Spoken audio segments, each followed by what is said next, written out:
We are going to sketch a pattern with the help of table driven pattern. We will create one pattern with the help of this. For that we have to create one table, a dimensions table. So let's see. First we will do one thing. We will create one geometry here. Select sketch, circle, and draw one small circle. Okay, and just extrude it.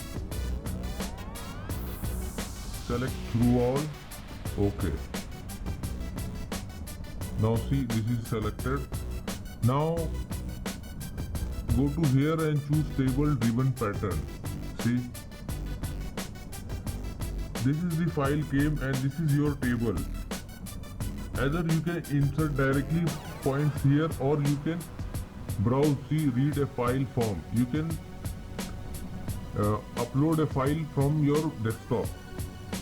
Here you have to put coordinate system and feature of pattern. This one you have to fix it here. So first we will create a pattern. So see,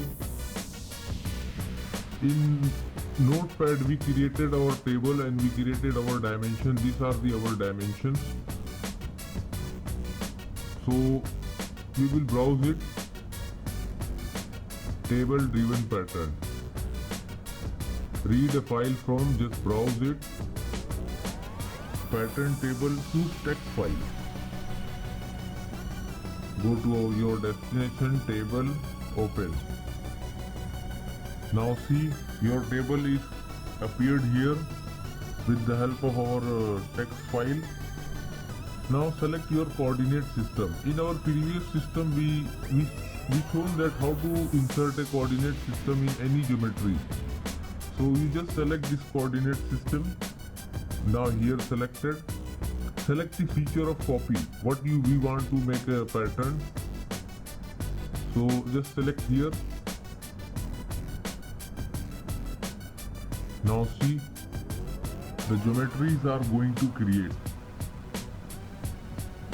Select OK. Select all bodies. OK. Now see, we created a pattern with the help of table driven pattern. It is very useful tool. I hope you like it.